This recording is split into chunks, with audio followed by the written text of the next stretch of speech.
오늘 말씀은 열왕기상 12장 12절부터 20절, 제목은 솔로몬이 뿌린 씨앗입니다.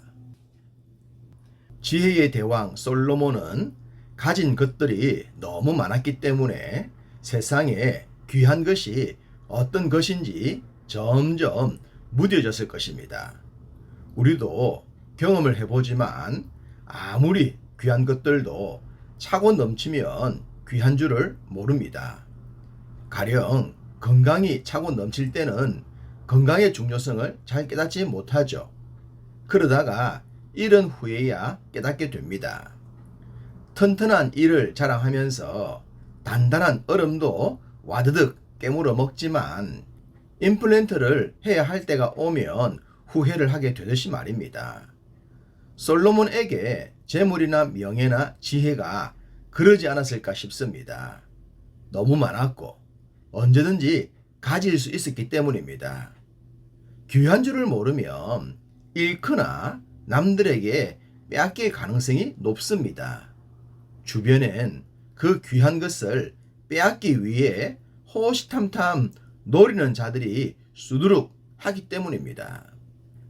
솔로몬이 하나님께서 주신 귀한 것들을 소중히 여기지 못하는 동안 그 귀한 것들은 서서히 솔로몬에게서 멀어졌습니다. 비크 속의 개구리가 서서히 익혀 죽어가듯 솔로몬의 왕국도 그렇게 금이 가고 말았습니다. 결국 솔로몬은 자식들에게 그 대가를 물려주게 됩니다. 뿌린 대로 거두는 법. 솔로몬은 자신의 당대에 재앙을 받지는 않았지만 불행하게도 그 재앙은 자식들에게 물려지고 말았습니다. 우리가 선한 왕으로 많이들 좋아하는 히스기야도 그런 잘못을 행하지 않았습니까? 보여주지 않아야 할 것들을 이방 나라에 보여줌으로 인해 그 재앙을 자녀들에게 물려주고 말았죠. 솔로몬의 왕위가 아들 르호보암에게 물려진 것은 감사한 일입니다. 왕자의 입장에서 왕이 되는 것이 자연스러운 일이겠습니다만 일반적인 관점에서 보면 특혜 중에 특혜라 하겠죠. 아무나 누릴 수 있는 일이 아닙니다. 그렇다면 르호보암은 왕의 존재 목적을 묵상하고 백성들의 사랑과 지지를 받을 수 있는 그런 지도자로 출발해야 했습니다. 그리고 그 기회가 찾아왔죠. 백성들이 너무나도 힘들었던 그 고역을 좀 가볍게 해달라는 것이었습니다. 사실 그리 어려운 부탁도 아니지 않습니까? 어느 지도자라도 처음엔 백성들의 지지가 필요하고 정말로 진리와 같은 일이 아니라면 화합하고 통합하는 것이 옳습니다.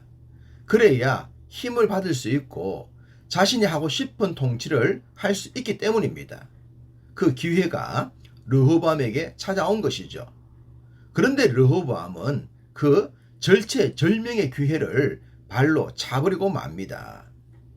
굳이 아버지 같은 지혜가 없더라도 최소한의 상식적인 지식만 있으면 얼마든지 해낼 수 있었던 일인데 말입니다.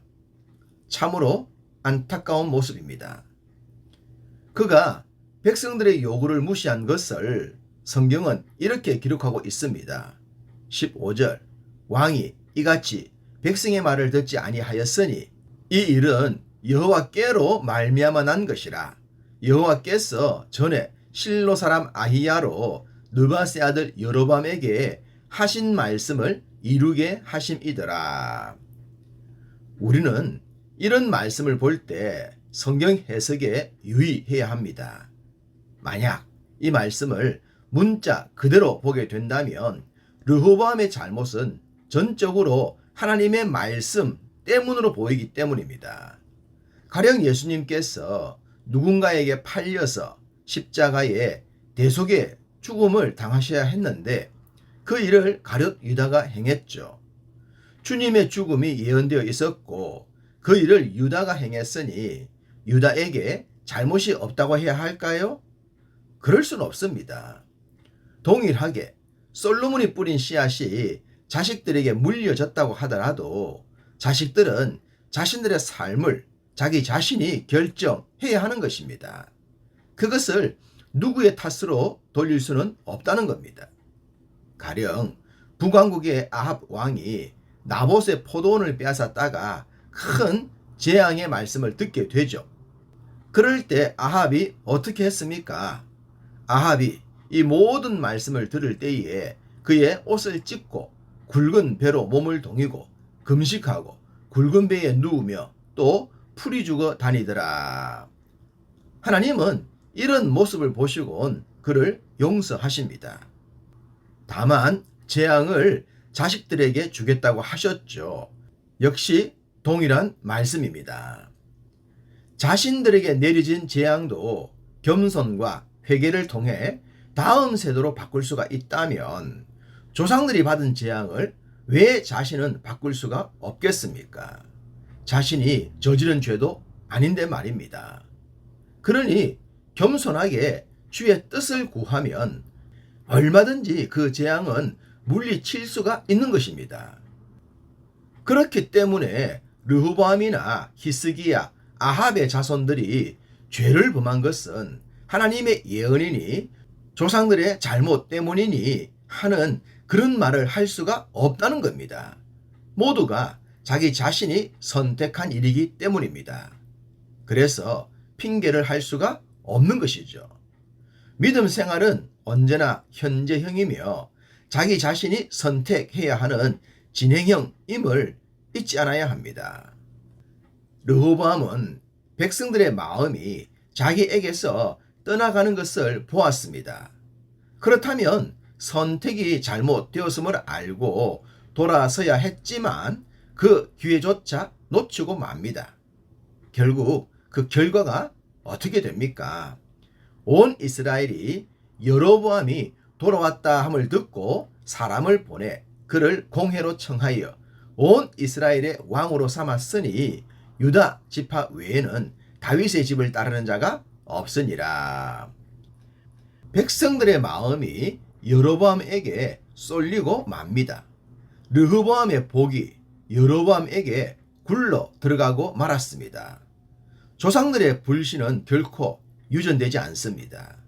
선택과 결정은 항상 자기 자신에게 있기 때문입니다. 그러므로 르호보암을 반면 거울 삼아 오늘도 믿음의 길을 곧게 걸으시기를 간절히 소망합니다.